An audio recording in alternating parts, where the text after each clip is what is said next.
মহাদেবপুর দর্পণের সাথে প্রায় যারা দেশে বিদেশে লাইভে সংযুক্ত থাকেন সকলের প্রতি আমি শ্রদ্ধা জানাচ্ছি। আর আজকের এই ভিডিওটি যারা দেখছেন তাদের প্রতিও শ্রদ্ধা। আজকে এইখানে আমি দাঁড়িয়ে আছি এই মুহূর্তে নওগাঁ জেলার মহাদেবপুর উপজেলা সদরের হাই স্কুলের মোড়ে। এখানে এই যে জমি, এই জমির দুই পাশের জমি নিয়ে কিন্তু বিরোধ চলে আসছে দীর্ঘদিন ধরে, এবং এইটা নিয়ে উভয় পক্ষ বিভিন্ন জায়গাতে অভিযোগ দায়ের করেছেন এবং অভিযোগের পরিপ্রেক্ষিতে থানায় কয়েকবার বৈঠকও হয়েছে, কিন্তু এই বিষয়টি সুরাহা হয়নি। আসলে এই সমস্যাটা কোন জায়গায় এটা একটু আমরা জানার জন্য এখানে এসেছি। আর এই আমরা যে পাশে দাঁড়িয়ে আছি এই বাম পাশের জমির মালিক হচ্ছে আবু সাইদ, তিনি হচ্ছেন কুঞ্জবন কারিগরি কলেজের প্রিন্সিপাল। আর হচ্ছে এই পাশের যে এই ডান পাশে যে জমির যে মালিক তিনি হচ্ছেন হায়দার আলী। হায়দার আলীর ছেলে আমাদের সাথে রয়েছেন।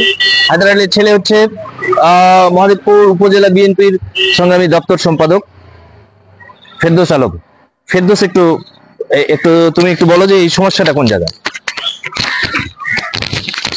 সমস্যা হচ্ছে উনি এখানে বিল্ডিং করছেন, এই বিল্ডিংটা করছেন বহুতলা ভবন করছেন।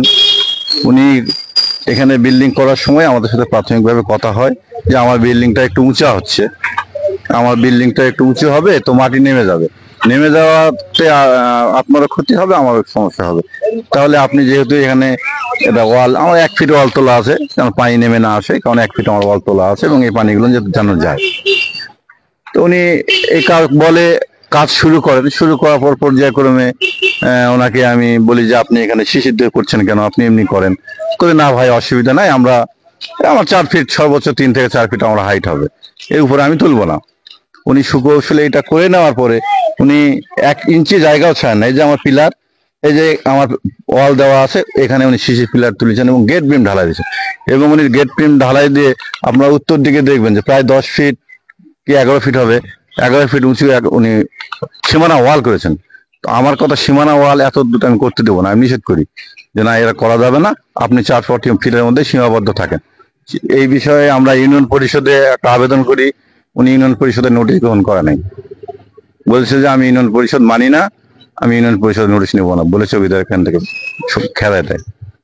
তারপরে এই বিষয় নিয়ে আইন শৃঙ্খলা অবনতি ঘটার সম্ভাবনা আছে। উনি কাজ করছেন, কাজ বন্ধ করার কথা বলেন, বন্ধ করেন না, ওনার মিস্ত্রিরা কাজ করছে, শোনেন না। তারপরে আইন শৃঙ্খলা অবনতি ঘটতে পারে মর্মে আমি থানায় একটা অভিযোগ দায়ের করি। অভিযোগ দায়ের করার পরে কয়েকবার বৈঠক হয় এই বিষয় নিয়ে, বৈঠক হওয়ার পরেও সঠিক কোনো সিদ্ধান্ত আসে না। লাস্টে অফিসার ইনচার্জ উনি বলেন যে আপনি আইন শৃঙ্খলা অবনতি যদি ঘটে সেটা দেখার দায়িত্ব আমার। আর এই বিষয়টা আসলে বিল্ডিং কোড কি আছে, ইমারত নির্মাণ আইন কি আছে, এটা আসলে আদালতে দেখার বিষয়। হ্যাঁ, আপনারা আইনগত আশ্রয় নেন, আপনারা আদালতে যান। উনি যদি ইমারত নির্মাণ আইন ভঙ্গ করে কাজ করেন, ওনার কাজ আদালত কর্তৃক বন্ধ হয়ে যাবে। তো আমি মহাদেবপুরে স্থানীয় যে এখানে যে বিল্ডিং অনুমোদন দেওয়া, নকশা অনুমোদন দেওয়া যে কমিটি আছে এবং ইউনো মহোদয় ওনার সভাপতি, ওনার দৃষ্টি আকর্ষণ করব যে আপনি এখানে একটা অবৈধভাবে প্ল্যান অনুমোদনবিহীন একটা বিল্ডিং নির্মাণ করা হচ্ছে, এরকম কততলা ভবন সেটাও আমাদের কারো জানা নাই, উনি কখনো প্ল্যান দেখানো নাই, আমরা এটা জানি না। তারপরে উনি সীমানা ওয়াল করছেন, সীমানা ওয়াল 12 ফিট উচ্চতা সম্পূর্ণ সীমানা ওয়াল করেন, কারণ আমার বাসা 1 তলা পুরোটাই ওয়ালের নিচে নেমে যাবে। আমি এই বিষয়ে সংশ্লিষ্ট কর্তৃপক্ষ এবং ইমারত নির্মাণ সম্পর্কে মানে যারা সংশ্লিষ্ট যারা কর্তৃপক্ষ রয়েছেন, আমি তাদের দৃষ্টি আকর্ষণ করছি, বিষয়টা আপনারা অবশ্যই দেখবেন এবং আপনারা যথাযথ আইনানুগ ব্যবস্থা গ্রহণ করবেন। প্রিয়সুধী, আমরা যেটা জানতে পারলাম সেটা হচ্ছে যে এই যে এইখানে এই ড্রেনটা হচ্ছে তৈরি করেছে ফেরদৌস, আর এটা হচ্ছে ফেরদৌসের বাসা, আর এইখানে এইটা হচ্ছে সীমানা। এই জায়গাটা এই পর্যন্ত সীমানা প্রাচীরটা দিয়েছে, এইটুকু দিয়েছে হচ্ছে ফেরদৌস এতখানি। এটা এই গ্রাউন্ড লেভেল থেকে এই 5 ফুট তার এই প্রাচীর। কিন্তু এইখানে যেটা সাইড যেটা দিয়েছে, এই যে এইটা কিন্তু সীমানা প্রাচীর, এই যে গ্রেড বিমের প্রয়োজন হয় না। এই গ্রেড বিম দিয়ে কিন্তু এটা 5 তলার ভিত দিয়ে, কিন্তু এটা পুরোটা জুড়ে কিন্তু এই যে গ্রেড বিম দিয়েছে, তার মানে এর উপরে বিল্ডিং হবে। তাহলে প্রথমত যে একটা ওয়ালের সাথে আর একটা ওয়াল কিন্তু লাগানো যায় না। এখানে বিল্ডিং কোড অনুযায়ী কিন্তু এখানে নির্দিষ্ট জায়গা ফাঁকা রাখতে হবে, এখানে কোনো ফাঁকা রাখা হয়নি। আর এইটা যদি এর উপরে যদি মাল্টি স্টোরেজ বিল্ডিং করা হয় তাহলে কিন্তু এই এটা কিন্তু এর পানিটা এসে এইদিকে পড়বে, অথবা এই যে তার যে সানসেট আছে আর এই পাশে এই ফেরদৌসের যে সানসেট আছে এই পাশের বিল্ডিং এ কিন্তু সানসেট দেওয়ার কোনো সুযোগ থাকবে না। সবচেয়ে বড় কথা যে আইন অমান্য করে এইখানে যে কোনো জায়গা না রেখে এটা এই বাউন্ডারি ওয়ালের নামে যে এই যে বিল্ডিং করা হচ্ছে, এটা তো বিল্ডিং এর জন্য, মাল্টি স্টোরেজ বিল্ডিং এর জন্য, এটা একটা অবৈধ ব্যাপার।